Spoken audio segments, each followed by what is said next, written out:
नमस्कार. आज गुरुपौर्णिमा आहे आणि बऱ्याच काळापासून असं वाटत होतं की गुरु ही जी काही एक संकल्पना आहे, तर यावर एक आपलं मत मांडावं.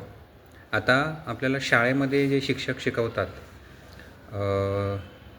किंवा महाविद्यालयात आपल्याला जे प्राध्यापक शिकवतात त्यांच्याकडून आपल्याला जे ज्ञान प्राप्त होतं, तर निश्चितच आपल्याला त्यांच्याविषयी आदर असतो. पण आजचा हा जो विषय आहे तर तो जे काही काय म्हणूया एक स्पिरिच्युअल गुरुज जे आहेत, आध्यात्मिक जे गुरु आहेत तर त्यांच्याविषयी आहे. साधारण नोकरी आणि व्यवसायाला जेव्हा सुरुवात केली जाते आणि त्यानंतर आपल्याला ज्या काही समस्या येतात आणि त्या समस्यांचं निराकरण करण्यासाठी लोक जेव्हा अशा गुरूंकडे जातात, तर अशा गुरूंविषयी खरं तर आजचा हा भाग आहे. आता एक तर भारतामध्ये असे जे स्वयंघोषित जे गुरु आहे, तर त्यांची संख्या फार आहे आणि ती वेगाने वाढतसुद्धा आहे. आणि त्यातही खूप सारे प्रकार आहे. म्हणजे अतिशय अडाणी किंवा निरक्षर गुरुपासून तर IIT पासआउटपर्यंत गुरु आपल्याकडं आहेत. आणि या सर्व हे जे गुरु आहे तर त्यांचा एक सेपरेट एक काय म्हणूया त्यांना फॉलो करणारा एक वर्ग आहे. आता हे जे गुरु आहे तर मुळात त्यांची गरज का वाटते, लोकांना त्यांची गरज का वाटते, तर अर्थातच प्रत्येक व्यक्तीला काहीतरी एक समस्या आहे आणि त्या समस्येचं निराकरण करण्यासाठी तो असे जे गुरु आहे तर त्यांच्या शोधात असतो किंवा त्यांना तो शरण जातो. आता हे गुरु जे आहे तर ते काही फार आपल्यापेक्षा वेगळे नाही. ते आपल्यासारखेच एक काय म्हणूया व्यक्ती आहेत. आणि व्यक्ती म्हणून असे जे सर्व गुरु आहेत तर त्यांचा मी आदर करतो, कारण व्यक्ती म्हणून आपण सर्वांची जी एक डिग्निटी आहे तर ती सारखीच आहे. अर्थात त्यांची जर अपेक्षा अशी असेल की लोकांनी मला शरण यावं किंवा माझ्या पाया पडावं, समर्पण करावं, तर हे मात्र वैयक्तिक माझ्या ते तत्त्वात बसणारं नाही आहे. आता बरेच असे हे गुरु असतात की जे स्वतः काय म्हणूया ब्रह्मचारी असतात किंवा त्यांनी लग्न केलेलं नसतं, परंतु ते विवाहित जी लोक आहेत तर त्यांना मात्र कौटुंबिक सल्ले देत असतात. सो हा एक काय म्हणूया एक कॉन्ट्राडिक्शन किंवा विरोधाभास आपल्याला इथं बघायला मिळतो. आता हे सर्व जे गुरु आहेत तर हळूहळू काय होतं की यांचं जे प्रस्थ आहे तर ते वाढत जातं आणि तो जो काही एक ट्रस्ट आहे किंवा ती जी काही एक संस्था आहे तर तिला एका व्यवसायाचं स्वरूप यायला लागतं. आता यामध्ये काही अपवादही असतील, काय म्हणूया काही चांगले गुरुही असतील यामध्ये, सर्वच असे आहेत असं मी म्हणणार नाही. आणि याला काय म्हणूया बरेच शेड्स आहेत. म्हणजे आपण असं म्हणूया की त्या ट्रस्टच्या मार्फत जर काही शाळा असेल किंवा हॉस्पिटल आहे, अशा गोष्टी जर सुरू होत असतील तर तिथे काय म्हणूया एम्प्लॉयमेंट क्रिएट होते, लोकांना नोकऱ्या मिळतात आणि काय म्हणूया विद्यार्थ्यांना शिक्षण आणि जे काही रुग्ण आहे, पेशंट्स आहेत तर त्यांनासुद्धा तिथे उपचार मिळतात. ही त्याची नक्कीच चांगली बाजू आहे. परंतु काय होतं की असे हे जे गुरु आहे तर त्यांना जेव्हा लोक शरण जातात किंवा त्यांच्या काय म्हणूया अतिशय आपला सारासार विचार सोडून मागे धावायला लागतात, तर अशा वेळेस काय होतं की आपली स्वतंत्र विचार करण्याची जी क्षमता आहे तर आपण ती गमावून बसतो. चांगला गुरु कसा असावा, तर त्याने त्याचा जो काही शिष्य आहे किंवा त्याला फॉलो करणारा जो व्यक्ती आहे तर त्याच्यामध्ये स्वतंत्र विचार करण्याची जी क्षमता आहे तर ती निर्माण करणं त्याचं मुख्य उद्दिष्ट असायला हवं. मी सांगतो तेच खरं किंवा माझा शब्द अंतिम आहे असा जो काय म्हणा असा जो एक हे का आहे तर तो गुरुचा असता कामा नये. त्याने त्याचा जो शिष्य आहे तर त्याचासुद्धा त्याने ऐकून घ्यायला हवं आणि त्याचं जे मत आहे तर त्याचासुद्धा त्याने सन्मान करायला हवा. आता हे जे गुरु आहे तर हे आणि त्यांचे जे शिष्य आहे तर यांच्यामध्ये साधारण जे काय म्हणा प्रश्नोत्तरं जी होत असतात तर ती फार साध्या स्वरूपाची असतात आणि एक तर बऱ्याच ठिकाणी ते जे गुरु आहे किंवा त्यांच्या आसपास जी लोकं असतात, तर त्यांना सिलेक्टेड क्वेश्चन सोडून बाकीचे जे क्वेश्चन आहेत तर ते विचारण्याची काही तिथले जे काही भक्त जे आहेत तर त्यांना ती परवानगी नसते. आणि आपण काय म्हणूया की मग असं जर असेल तर वैयक्तिक मला असं वाटतं की तसा जो गुरु आहे तर त्याला काही लोकांनी फॉलो करू नये किंवा त्याच्याकडून आपल्याला फार काही मिळेल अशी अपेक्षासुद्धा लोकांनी ठेवू नये. अर्थात हे बघा, हे गुरु जेव्हा आपल्याला काही सल्ले देत असतात तर अल्टिमेटली जी ॲक्शन आहे किंवा कृती आहे तर ती आपल्यालाच करावी लागते. त्यामुळे त्यातून फार काही आपल्या हाताला लागत नाही, कारण आपली जी समस्या आहे आणि तिचं जे काही समाधान आहे किंवा जे उत्तर आहे किंवा आपल्याला जे अपेक्षित आहे तर त्यासाठी आपल्यालाच प्रयत्न करावे लागतात. स्वतःहून आपल्याला तो जो काही गुरु आहे तर तो काही आपल्याला ते आणून देत नाही.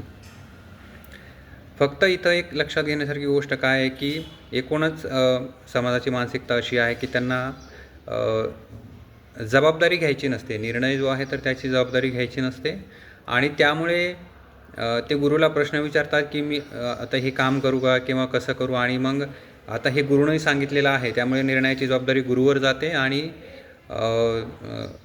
होतं काय की इथून जबाबदारी जी आहे तर त्यामधून एक काय म्हणा एस्केप किंवा पळ काढण्याचा जो काही प्रकार आहे तर तो होत असतो.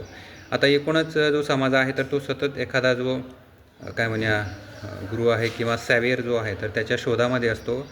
आणि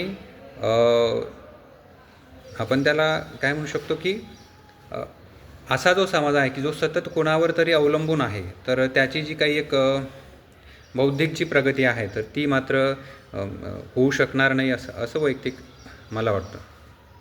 आता हे जे काही गुरु आहे किंवा त्यांचे जे काही ट्रस्ट असतात तर यांच्यामार्फत ज्या काय म्हणूया बऱ्याच ज्या सुविधा पुरवण्यात येतात, उदाहरणार्थ रुग्णवाहिका असेल.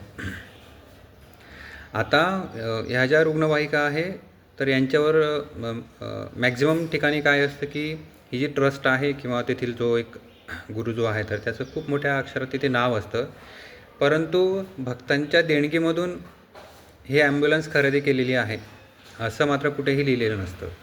कारण ती जी ट्रस्ट आहे, संस्था आहे, तिचा एकूणच हा जो काही आर्थिक प्रवास किंवा प्रगती झालेली आहे तर ती सुरुवातीला भक्तांनी देणग्या दिला, एक कॅपिटल तयार झालं आणि त्या कॅपिटलचा वापर करून व्यवसाय सुरू झाली आणि त्या व्यवसायातून आर्थिक प्रगती झाली आणि त्यातून ह्या समाजासाठी गोष्टी आता ती ट्रस्ट करत आहे. त्यामुळे अल्टिमेटली सुरुवातीला ज्या लोकांनी देणग्या दिल्या तर त्यांच्याविषयी कृतज्ञता म्हणून खरं तर त्यांच्यामुळे ही ॲम्ब्युलन्स भेटली आहे असं तिथं मेन्शन करायला हवं, पण तसं आपल्याला बघायला मिळत नाही.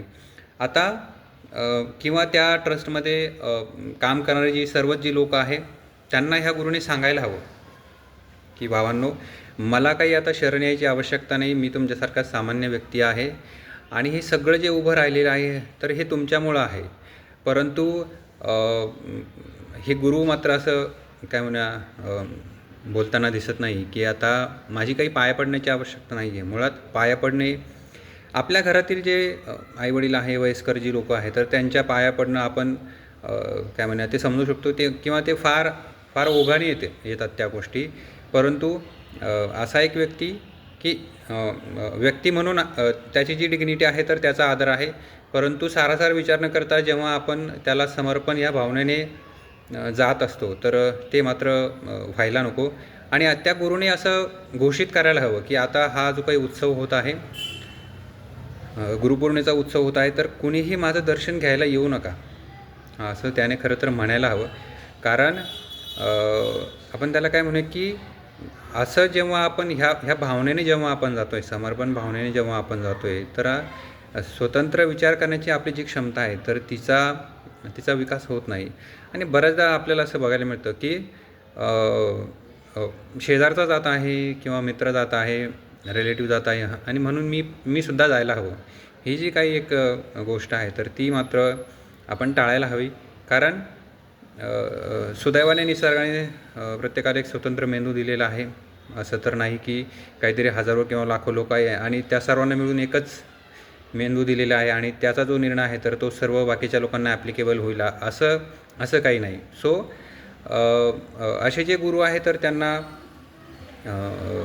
शरण जाण्यापूर्वी ह्या ज्या गोष्टी आहेत तर त्यांचा आपण विचार करायला हवा. किंवा जेव्हा आपण एखादी रक्कम मोजत असतो किंवा ट्रॅफिकमध्ये आपण गाडी चालवत असतो, अशा वेळेस आपला जो मेंदू ज्या प्रमाणात कॉन्शियस असतो, तितका कॉन्शियस मात्र एखादा गुरु निवडताना किंवा त्याच्याकडे जाताना आपण इतका विचार करत नाही.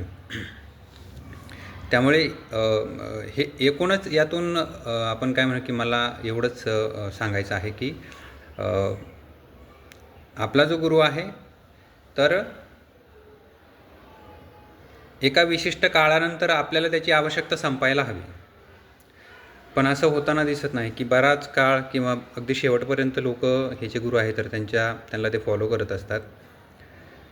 सो सांगायचा यातून मुद्दा एवढाच होता की आपला जो गुरु जो आहे तर त्याने आपल्यामध्ये स्वतंत्र विचार करण्याची जी क्षमता आहे तर ती त्याने निर्माण करायला हवी. आणि त्याचबरोबर तो शिष्य जो आहे तर तो गुरुच्या थोडासा पुढेसुद्धा जायला हवा. यामध्ये खरं तर तो जो गुरु आहे तर त्याचासुद्धा एक यश सामावलेलं असतं.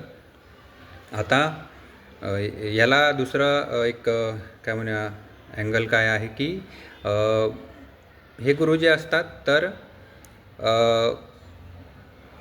त्यांना मात्र हे अपेक्षित नसतं की लोकांनी स्वतंत्र विचार करावा. हे काही त्यांना अपेक्षित नाही आहे. कारण तसं जर झालं तर त्यांचं जे काही प्रस्थ आहे किंवा एकूणच त्यांनी जे सुरू केलेलं आहे तर ते थांबू शकतं किंवा त्याला ब्रेक लागू शकतो. कारण लोक जेव्हा स्वतंत्र विचार करायला लागतील तर अशा वेळेस निश्चितच ते कुणालाही इतक्या मोठ्या प्रमाणात ते शरण जाणार नाही किंवा समर्पण करणार नाही. आता प्रत्येक जी व्यक्ती आहे तर तिच्यामध्ये एक समर्पण वृत्ती असते किंवा भावना असते. आणि ती जी भावना आहे तर ती आपल्या प्रिय व्यक्ती जी आहे तर तिच्याविषयी असते. परंतु बऱ्याचदा असं होतं की ती प्रिय व्यक्ती जी आहे तर ती नसेल किंवा तसं कोणी आसपासच नाही आहे. तर मग अशा वेळेस लोक असा जो एक गुरु आहे तर त्याच्या मागे धावायला लागतात आणि तिथं आपला जो काही समर्पण आहे तर ते करतात, काहीही विचार न करतात. त्यामुळे अर्थात हे सर्व करताना याचा मला वैयक्तिक काही थेट फार मोठा फायदा किंवा नुकसान असं काही नाही. फार न्यूट्रल पर्स्पेक्टिव्हने हे मत आहे तर ते मी मांडत आहे. वैयक्तिक मला तर असं वाटतं की ग्रंथ जे आहेत, पुस्तकं जे आहेत तर तेच आपले सर्वात उत्तम गुरु आहेत. कारण कुणालाही काय म्हणूया शरण न जाता आपल्याला ते खूप ज्ञान देतात आणि रिटर्नमध्ये कसलीही अपेक्षा ठेवत नाही. ही फार महत्त्वाची गोष्ट आहे. त्यामुळे मी तर असं म्हणेल की मला शाळेत शिकवणारे जे शिक्षक आहे, प्राध्यापक आहे त्यांच्याकडून मला ज्ञान तर मिळालंच, परंतु त्यानंतर जी काही पुस्तकं मी वाचली तर त्यामधून मला जास्त मोठ्या प्रमाणात एक माहिती आहे तर ती प्राप्त झालेली आहे. अर्थात कोणाच्या काय म्हणूया भावना दुखवण्याचा यात हेतू नाही आहे. अर्थात प्रत्येकाने काय करावं हा ज्याचा त्याचा विषय स्वातंत्र्याचा विषय आहे. फक्त सांगायचा मुद्दा एवढाच होता की जेव्हा आपण एखाद्या गुरुला फॉलो करत आहोत किंवा आपण त्याच्याजवळ जात आहोत तर खरंच आपल्याला ती आवश्यकता आहे का? आणि या सर्व जर्नीमध्ये खरंच आपला काहीतरी बौद्धिक जो विकास आहे तर तो होत आहे का? हा प्रश्न फक्त प्रत्येकाने स्वतःला आपण विचारायला हवा.